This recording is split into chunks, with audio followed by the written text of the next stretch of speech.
Hello and welcome to Center for Victory's podcast of Your Best Day Yet.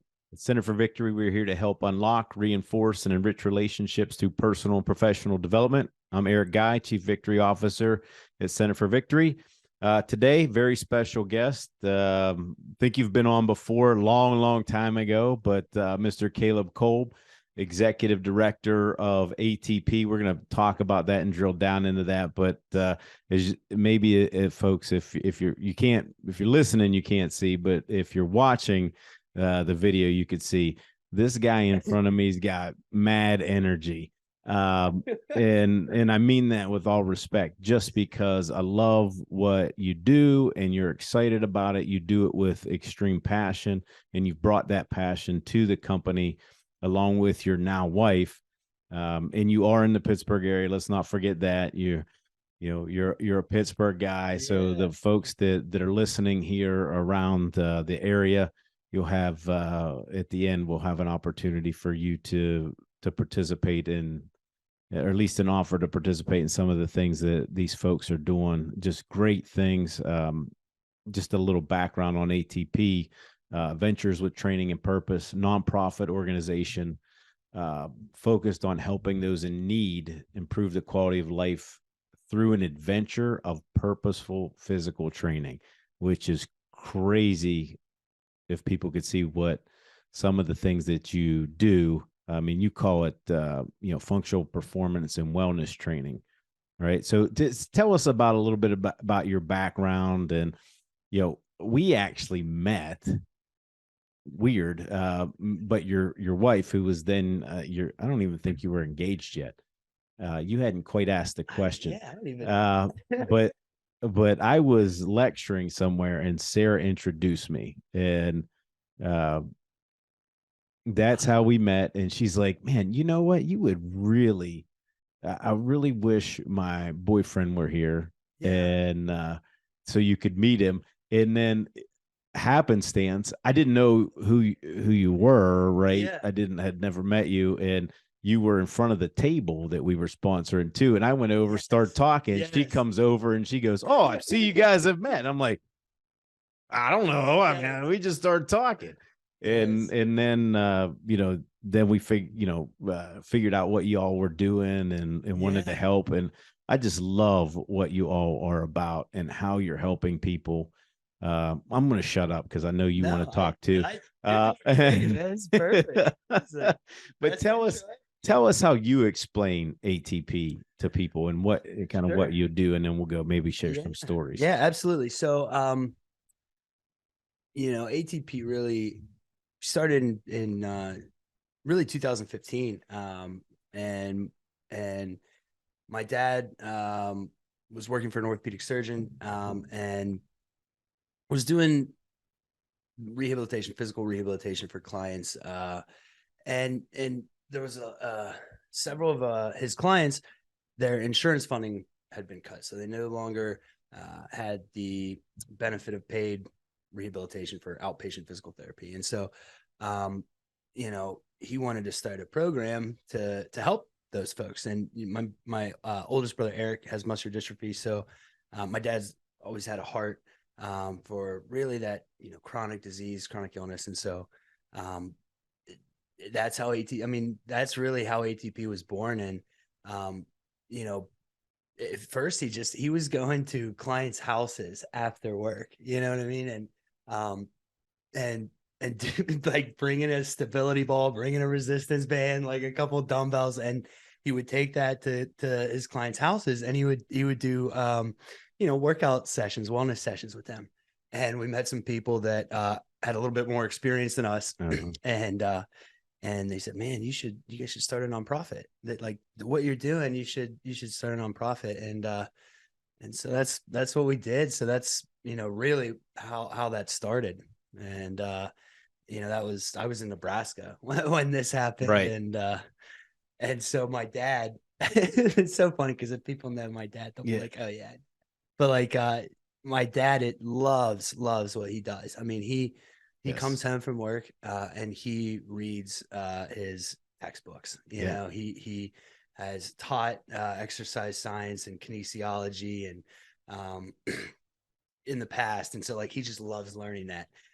But he does not love email and text and phone calls and things like that. So that's really, my first role was just kind of the communication side of things and returning phone calls and emails and everything. So it's come a long way since then. So we're excited. Now you've really helped people, when you say improve quality of life, Yeah. I've seen firsthand what you've done for some people. And you really, what I like about it is you treat the whole person, right? Yeah. You have this approach, mind, body, soul. Mm-hmm. Right. And so you're into treating neurological disorders,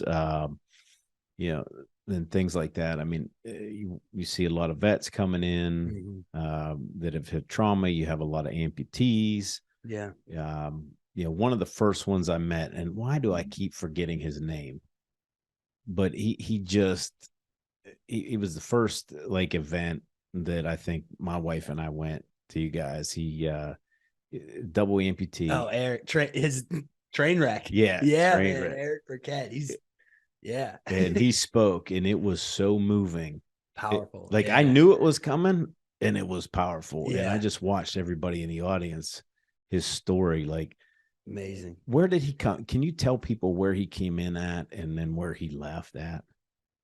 Well, and what you did with him. His story is really really powerful, and it is. Every time he talks, it's just very humbling. But it's actually really interesting how my dad was his college football coach at Grove City College.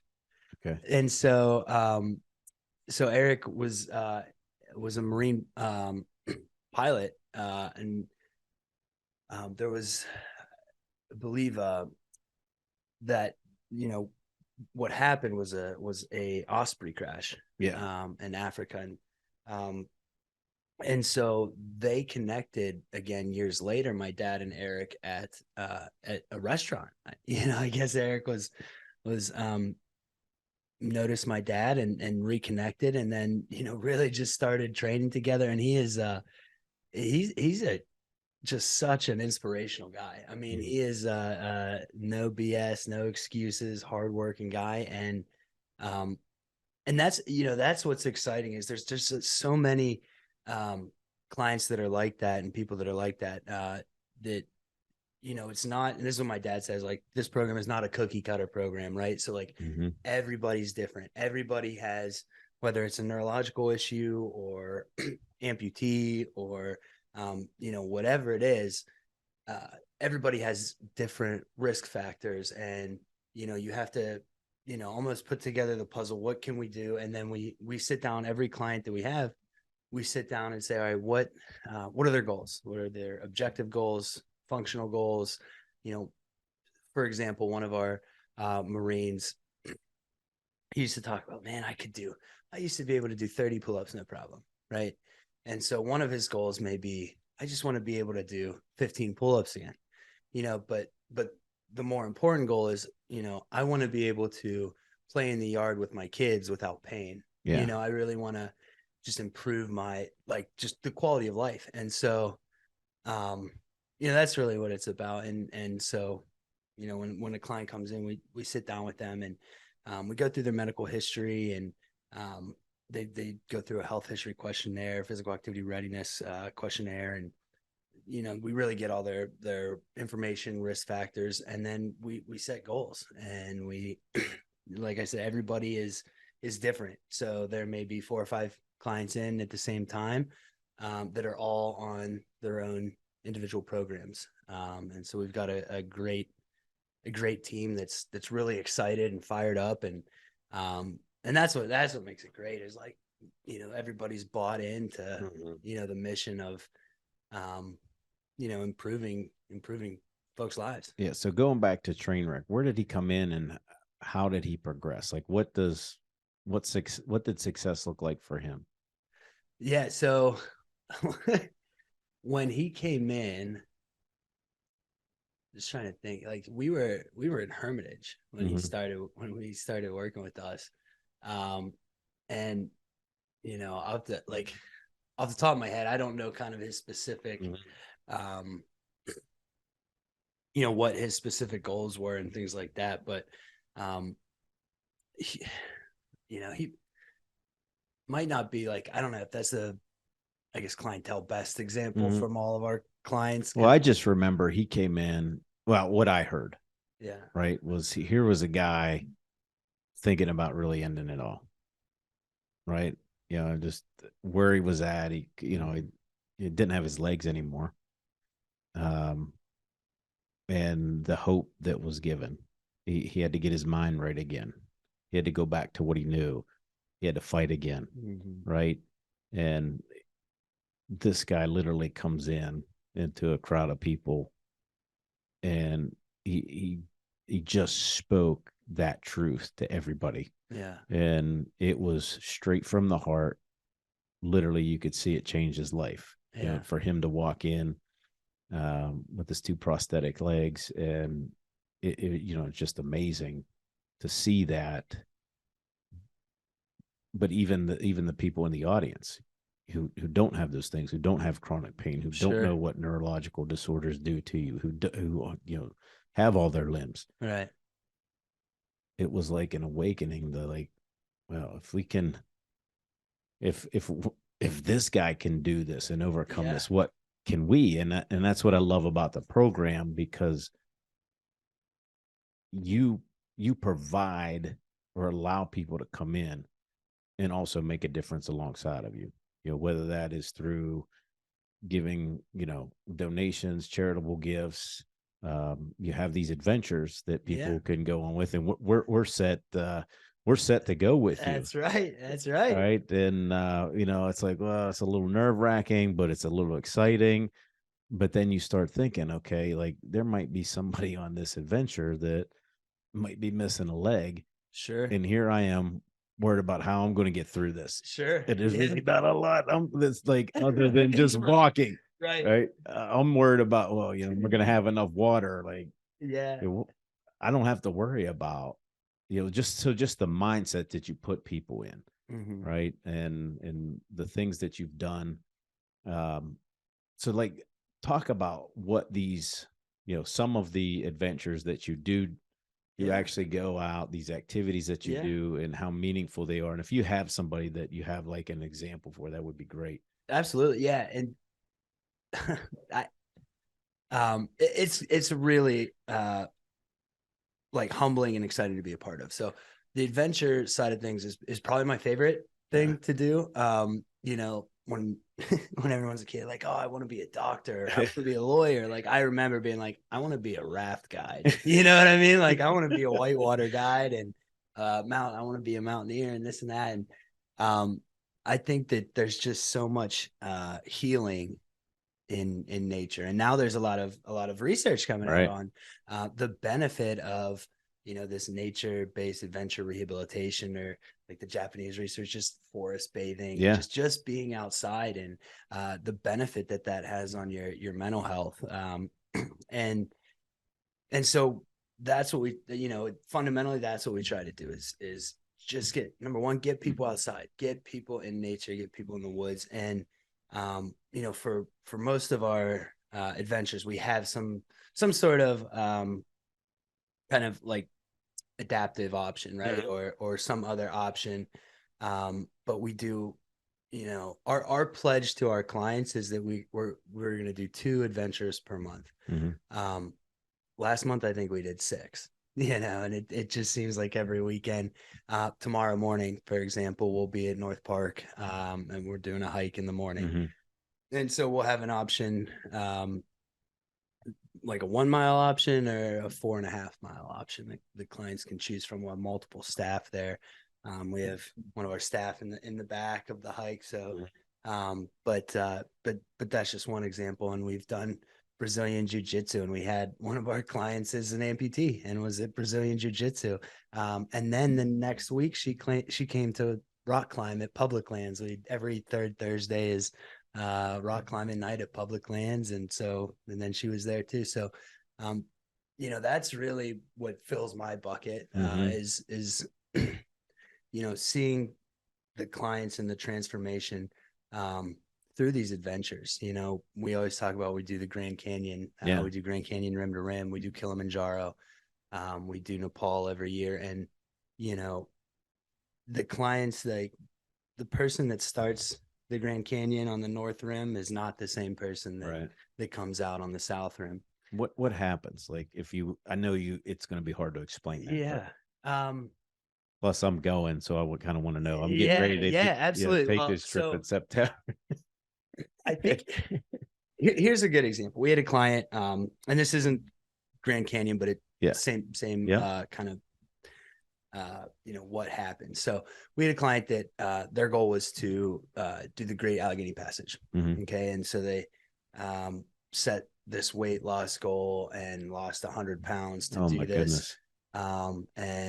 And so Sarah and I were doing, you know, we're guiding, and this client was, you know, it's Western Pennsylvania too. So like, it's always raining, or not always, but you know, it's just, it's cold and rainy sometimes. And so we're doing the trip, and it was cold and it was windy and it was raining and it was miserable. You know what I mean? And I remember the client was like, "You guys, I don't think I can do this anymore. Like, I just want to turn around." And I think something like this happens in, you know, all these adventures that we do, right? Like you almost kind of put yourself in that little space where you feel that.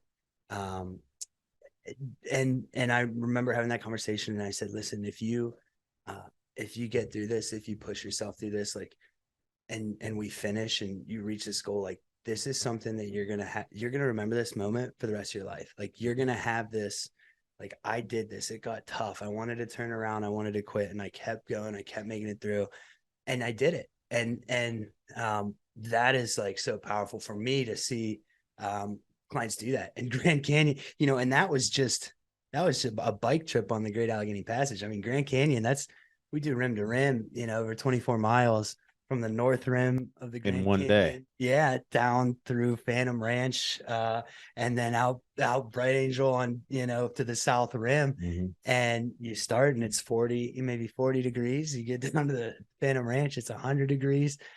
You may get out in the dark. I mean, it is really you know, it's a mental and a physical challenge, and it's powerful. Like when clients do that. And I have another example. We had a client that same thing. He was former veteran, police officer, and was suicidal and was struggling with a lot of both physical and mental health things. And we sponsored him to do the Grand Canyon, and I mean, it was just so life changing for him. And when this client came in, he wouldn't look you in the eye or anything like that. You know, didn't want to talk much, just kind of was quiet, looked down, and really just bought into the training and some of the mental health stuff. And I know Sarah's going to talk more about, you know, about that, but really just bought in and started growing, like getting a community, you know, at the office. And, you know, we sponsored him to do this, and he took he developed a friendship with another one of our guides. Adam is his name. And because Adam has done rim to rim probably 25 times. I mean, no joke. Like, wow. And rim to rim, like, you know, he's no joke. So our client, he's like, I'm walking with Adam. And so he did it, and it was really super special. Like the next morning, so we stay at Yavapai Lodge on the south rim of the Grand Canyon. So we wake up the next morning, and we're all kind of standing in this circle, about to get on the bus, this kind of charter bus to go back to Phoenix and then fly back to Pittsburgh. And so you know, where this guy was when he started is didn't want to open up, wouldn't look you in the eye. And he opened up. I mean, there were people that he didn't know on this trip, and he really like opened up, told his story about how, you know, he was almost one of those 22 veterans, you know, and he said, this trip has been phenomenal. Like, I know I will never put a gun to my head again. and it was just like you get goosebumps on your arms that these experiences are that powerful. And that's something that they have to forever. You have that to hold on to. You did this. And now he's doing it again this year and wants to do it again next year, so it's pretty exciting. That's awesome about that. Yeah. I mean, that transformation, and I know that what is powerful to you, but I mean, just to back up a little bit, a lot, even the people that I work with, they're so ingrained in their companies, in their life. You love getting outside. I mean, to put you in an office, like, I mean, you would I'm lucky, man. In. Yeah. And again, that's a compliment. I mean, I get it because it just you're living your passion too. But the benefit of really getting out and getting out in nature, doing something, talk to my leaders that are listening to this, like the need to get out. I mean, absolutely. I didn't see you take anything, a stimulant or anything before you came in here. No, you're like this a lot. And I think, you can attribute that to you're doing what you love. I mean, I think you're definitely, when we talk about right person, right role, absolutely. Yeah. I know you don't like all the fundraising and things like that, but I mean, because you're so passionate about it and get out there and, when somebody's in that transition, when it's like, well, let's just say I'm halfway through the rim to rim, and you're like, just push a little bit more. That's where I thrive.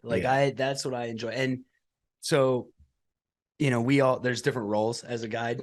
And generally the person in the very back is the sweep role. And your job is don't let anyone behind you, because you don't want anybody to get lost, and especially in the Grand Canyon, right? You have to keep an eye on everybody, keep everybody in front of you. And, so then we know, hey, when the sweep guide is out of the canyon, everybody's out of the canyon, we can all go to bed. It was a successful, safe trip. And a lot of people don't like doing that because, when Sarah and I did the Grand Canyon, the first time we just did it as clients, we were done in 10 hours and 45 minutes, just hiking through. The first time I did sweep, it was 21 hours. It's dark and cold again, but I like that. I mean, I like being with those clients because it's just, the clients that are in the very back, they're the one, they're struggling a little bit. It's just, it fills my bucket to see, people that hey, here's this challenge. And they get through that, and they're just transformed because of it. And that fires me up. I get excited about that. Yeah. I mean, so people need to really just get out and embrace nature again. Go back to our roots. I mean, it does center you. I mean, I could give you a lot of the neuroscience around it, but you get to experience that every day with people. You get to see their experiences. You get to see somebody transform. It is beneficial to get out. I always say, just go for a walk, get out in nature.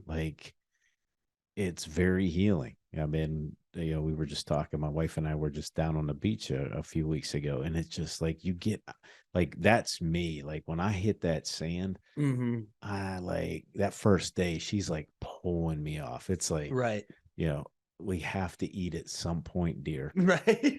You've been down here since 5 o'clock this morning. Right. Let's go. Yes. You've been in the ocean 4 or 5 times. Yes. You swam for 2 hours. Let's go.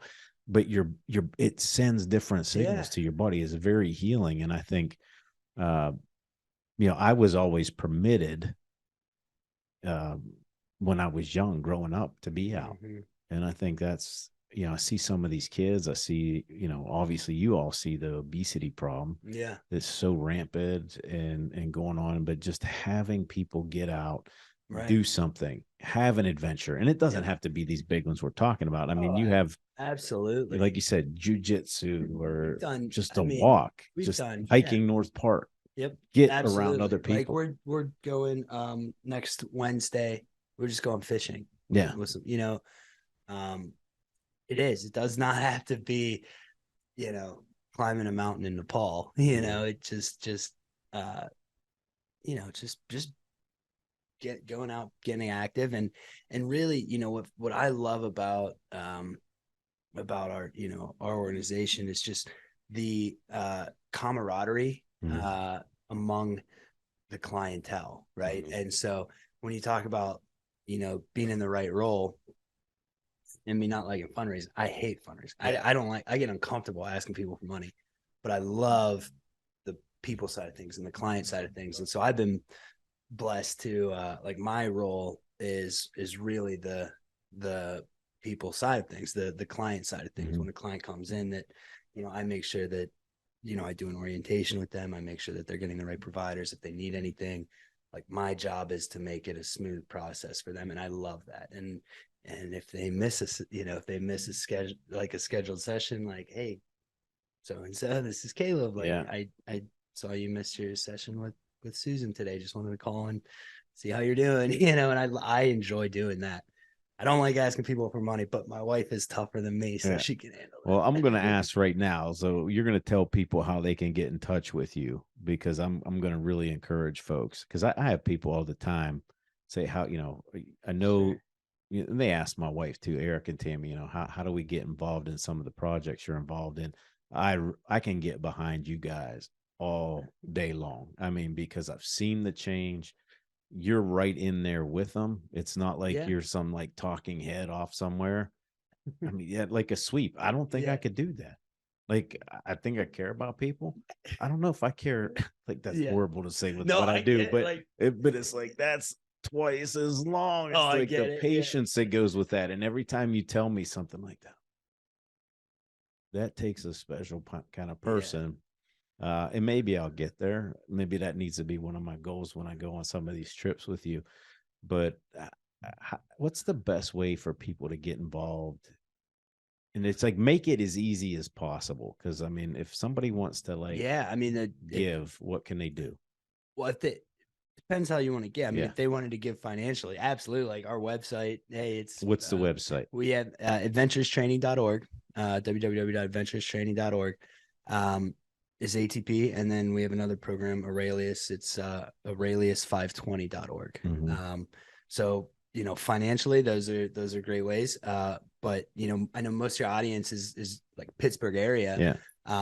What I would say is come see what we do. Come to our office. You know, it's 7,000 Stonewood Drive in Wexford. So if you're on 19 and you know, come in and that is true. I mean, I've brought people in just to we see went it. to lunch the other day and your wife came in. And you know, I'm probably gonna bring somebody over again soon. I just want them to see, because when you can see, it's important. It's cool. Like, you know, the last time I was over there, you had a guy exercising who really had no hope after a stroke.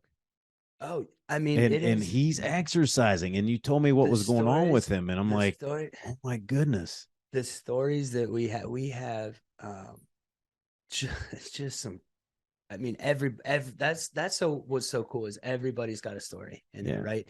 And we have clients that have strokes, like we said, amputees, neurological issues. We have ALS, MS, Parkinson's, you know, training right next to combat veterans, and just the community there is just so cool. And just hearing the stories that, you know, that these men and women share with each other, and then now they're hanging out outside the, you know, it's so cool. Because I was talking to a guy in my office, and that's cool too. Like I love it. Like clients will come in my office and, you know, like, hey, you busy? Like, not really. You know, sure, yeah, what's up?